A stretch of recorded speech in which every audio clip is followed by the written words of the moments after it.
On y est presque, encore un peu, ça se concrétise. Bientôt les Gunners, on saura enfin commencer de signer des joueurs. Enfin, déjà pour commencer, ne les précipitons pas. Ça risque de faire trop de boulot pour eux d'un coup, donc calmons-nous. Malheureusement, il y a aussi un départ qui semble être inévitable. Et puis bon, encore comme d'habitude, des rumeurs, des nouvelles informations. Je vous cache pas, il fait trop chaud. Vous au moins, vous pouvez être là à poil devant la vidéo, personne ne vous dira grand chose. C'est malheureusement pas le cas de tout le monde. Mais bon, on se détend, on passe un bon moment ensemble. Et c'est parti. Félicitations à nous, on a dépassé les 2000 abonnés sur la chaîne. Je vois votre participation, votre engagement dans la chaîne, vous êtes de plus en plus nombreux à commenter notamment, ça fait grave plaisir. Ça c'est parce qu'on est là pour se réunir autour de notre amour. Arsenal, ça nous tient à cœur, donc félicitations à nous et que ça continue. Une autre bonne nouvelle, c'est que visiblement notre Mikel, tout comme nous, veut un latéral gauche, un attaquant, au moins un milieu de terrain, un défenseur central. Et tout ça avant le début de la pré-saison, donc à peu près mi-juillet. C'est là que je te reconnais mon Mikel. C'est ça qu'on veut. Et même les joueurs s'y mettent. Timber l'a dit, on a besoin de beaucoup de joueurs vu que cette saison, avec toutes ces blessures, limite on en manquait. Donc c'est sûr qu'on va ramener des joueurs, selon lui. On se doute bien qu'Arsenal va ramener des joueurs. Maintenant la question c'est, est-ce que ce sera les bons? Par contre c'est bien de parler du mercato, tout ça, on rigole ensemble. Mais il a aussi parlé d'autres choses. Et là vous allez voir que c'est un peu moins drôle. Visiblement au fur et à mesure de la saison, t'as l'état de sa cheville qui s'empirait. Alors il continuait de jouer mais il sait pas comment. Vu que même Marché il avait du mal. Pour les matchs contre le PSG, il s'est à peine entraîné, il avait vraiment mal. Le club, le coach, ils savaient tous, mais bon, il continuait de jouer. D'ailleurs, c'est fou de se dire qu'un de nos meilleurs joueurs était blessé, ce qu'il a fait quand même une sacrée saison. Mais bon, ça lui disait, prends ton temps, ça peut pas empirer, prépare-toi. Et avec l'adrénaline, il a réussi à tenir, mais ouais, c'est pas forcément des informations que nous, supporters, on aime entendre. Non, ça fait pas plaisir. Évidemment, c'est la dure réalité des professionnels, c'est comme ça, mais bon, encore une preuve qu'on est obligé de faire du bon boulot cet été. À commencer par ce poste de buteur, bon, on sait toujours pas, mais comme d'habitude, comme tous les jours, il y a des nouvelles petites infos qui sortent, comme celle-ci. Apparemment, Gyökeres aurait dit à toute sa famille qu'il va rejoindre Arsenal. C'est bon, c'est sa décision. Il veut. Il veut. Vous savez, un jour, la priorité, c'est Sesco. Un autre jour, c'est Gyökeres. On va attendre tranquillement, mais bon. Apparemment, aujourd'hui, c'est Gyökeres. Surtout quand on apprend qu'il y a des petites complications avec Sesco. Vu que la dernière rumeur spécule que Sesco veut absolument une clause de libération dans son contrat. Le montant de cette clause serait l'équivalent d'à peu près 20% du prix négocié entre Arsenal et Leipzig. Donc si on fait quelques petits calculs, imaginons qu'on le prend à 80 millions, il aurait une clause de libération d'à peu près 95, 96. Ah ouais, il a ses conditions, le jeune. Et en plus de ça, apparemment, et ça plaît pas à Arsenal, c'est que ses demandes salariales sont très élevées. Et Arsenal commence vraiment à s'agacer parce que déjà avec Leipzig, c'est pas évident. Maintenant, c'est lui qui rajoute une couche. Écoute-moi, Benji. Benjamin, on va t'appeler comme ça. Mais déjà que les fans sont pas tellement chauds. On a quand même beaucoup qui préfèrent Gyökeres. Si tu viens de base, tu vas avoir une énorme pression parce qu'on attend notre numéro 9 et donc si t'es pas à la hauteur, ça va coincer. Alors si t'es un des joueurs les mieux payés de l'effectif, là si tu marques pas 5 buts dès ton premier match, ouais. Ça va pas le faire. Va falloir arrêter de jouer avec nos coucougnettes. Son agent aussi a parlé. Ils sont tranquilles. Ils ont le temps. Ça peut arriver la semaine prochaine. Comme dans 1 an. Comme dans 3 ans. On va pas attendre 3 ans par contre. Ouais, c'est un peu long. Évidemment, tout ça, c'est que des rumeurs. Ça prendra avec des pincettes. Mais va te calmer, Sesco. Calmos. Évidemment que notre poursuite de l'ailier gauche continue. Toujours Rodrigo à la première place. Et là, t'as quand même quelques petites infos assez drôles qui sont sorties. Déjà, apparemment, il n'est pas content. Parce que comme vous le savez actuellement, avec le Real, ils sont aux States en train de jouer la Coupe du Monde des clubs. Et le premier match, il a joué à droite. Donc il est pas content. Voilà, je suis pas content, je joue à droite, je veux partir. Et en même temps, on nous dit qu'Arsenal, ils sont chauds sur le joueur. Bon, bien vu Sherlock. Mais le problème, c'est ces demandes salariales de plus de 10 millions, ouin. En même temps, tu vas chercher des joueurs comme ça, tu peux te douter qu'ils vont pas jouer gratuitement. Pour de la qualité, faut payer, c'est normal. Vous allez voir un peu plus tard dans la vidéo, on y reviendra un peu sur la radinerie, mais ouais, c'est normal, qu'est-ce que tu veux? Les top joueurs, ils vont te coûter cher parce qu'ils t'apportent beaucoup, je vais le répéter, c'est normal. Quand tu dis qu'Havertz, c'est l'un des mieux payés de l'effectif, comme vous pouvez le voir ici, le deuxième, c'est Gabriel Jesus. Et puis bon, Odegaard, Rice, Partey. Ah, Partey. On reviendra vers toi un peu plus tard. Mais les deux joueurs les mieux payés au club, c'est ces deux-là. Ah, les supporters sont ravis. Donc au bout d'un moment, j'en peux plus. Je me dis, c'est les journaux qui inventent des trucs. Ils sont pas radins à ce point quand même. Je veux plus y croire. S'il vous plaît, Arsenal, si on le signe pas, me dites pas que c'est à cause de ça. C'est à cause de ses demandes. C'est à cause de son prix trop élevé. S'il vous plaît. Je préfère que la raison soit le fait qu'il veuille rester au Real plutôt que le prix. Arsenal veut pas payer parce que c'est trop cher. Non, vraiment. En plus, avec la chaleur, mon cerveau va exploser. Et mon cerveau risque encore plus d'exploser quand je vois que Arsenal s'intéresse à Noni Madueke, encore un joueur de Chelsea. Alors oui, plutôt ailier droit, même s'il peut aussi jouer à gauche. Mais ces derniers jours, c'est un nom qui ressort de plus en plus du côté de nos Gunners. Encore un blues, vous en pensez quoi? De toute façon, rouge, bleu, ça se ressemble. Pas un mauvais joueur en tout cas, c'est sûr. Tout comme Mohamed Kudus. Vous êtes plusieurs à en parler dans les commentaires, que ce soit sur YouTube, TikTok. Lui aussi peut jouer à gauche, à droite, dans l'axe. Un bowler comme j'aime les appeler, balle au pied très fort, rapide. Il doit quand même un peu travailler sur sa finition, mais bon, une option assez chère, puisqu'il pourrait nous coûter jusqu'à 100 millions d'euros. C'est à peu près sa clause de libération. Il y a moyen de moyenner, évidemment, mais c'est vrai que West Ham, ils ont pris goût. Déjà, ils nous ont vendu très cher Rice, mais maintenant, on se rend compte qu'en vrai, on les a peut-être un peu arnaqués tellement il est fort. 100 millions pour Kudus, là, je sais pas, je suis peut-être un peu moins convaincu. Un peu cher. Lui, par contre, il devrait être un peu moins cher. C'est Bilal El Khanous qui devrait quitter Leicester après leur relégation en Championship. Et selon Africa Foot, Arsenal serait la destination la plus probable pour le belgo-marocain. Ouais, je crois que c'est comme ça qu'on dit. En vrai, pour la rotation, pourquoi pas? C'était un des meilleurs, si ce n'est le meilleur élément de Leicester cette saison, avec ce bon vieux Ruud Van Nistelrooy. Ceux qui ont le courage de regarder Leicester cette saison, vous êtes bien courageux. Quoique, c'est vrai qu'à certains moments, ils ont essayé. Bon, ils se sont pris des sacrés déculottés à certains moments, mais bon, ciao.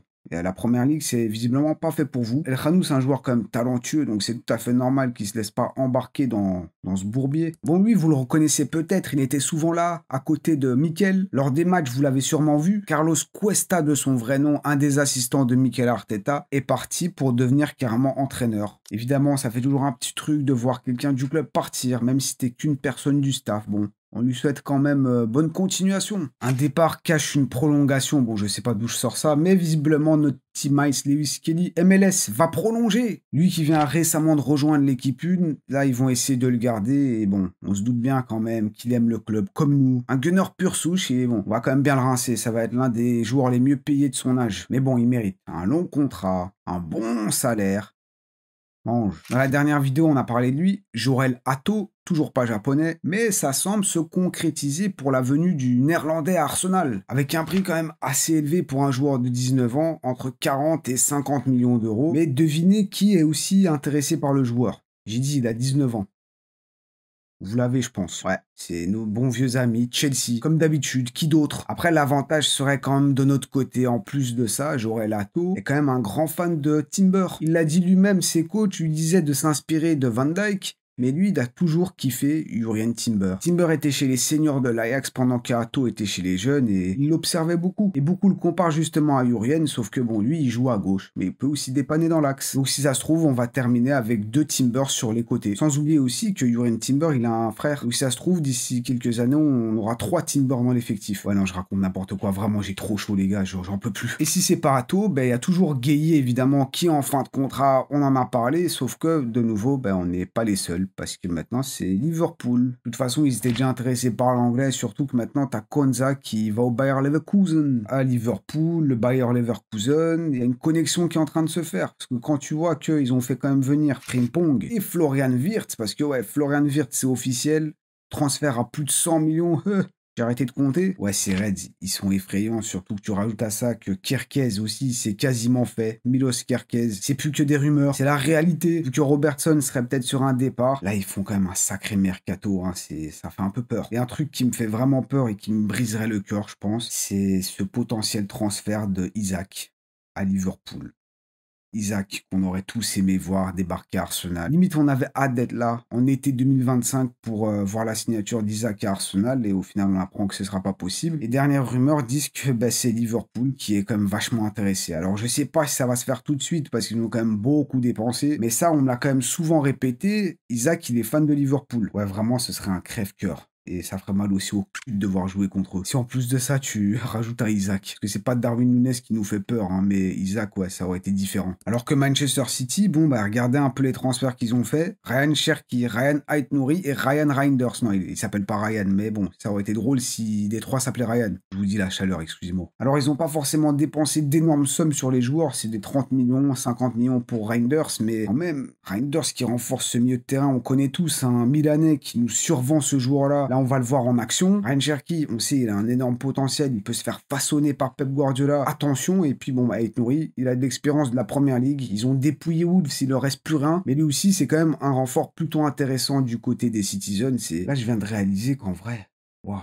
Liverpool et City, ils ont fait un de ces mercatos et c'est même pas la fin. Ah, ça m'a mis un coup au moral. Je viens de réaliser que on a peut-être perdu la meilleure occasion de remporter cette fichue Première Ligue. Parce que là, la saison à venir, elle s'annonce encore plus compliquée que les autres. Même si on arrive à faire des bons transferts, en face, on va avoir des monstres. Ça fait plaisir? Non, pas du tout, ça fait pas plaisir. On a besoin de se remonter le moral avec cette petite tête. Notre Santi Cazorla, qui du haut de ses 70 ans vient de monter avec le Real Oviedo en première division espagnole. Il a joué et donc remporté les playoffs en marquant un but en demi et en finale. Et le grande Santi Cazorla, en plus avec son joue en vrac, c'est pas évident et il est toujours là. Ça fait plaisir, ça au moins ça donne le sourire, un peu. Santi Cazorla, milieu de terrain, et lui aussi milieu de terrain, la petite transition avec Thomas Partey, qui s'en va, j'ai la flemme de faire la blague, mais apparemment c'est finito. Les négociations sont pas encore totalement rompues, il reste de toute façon encore quelques semaines avant l'expiration de son contrat.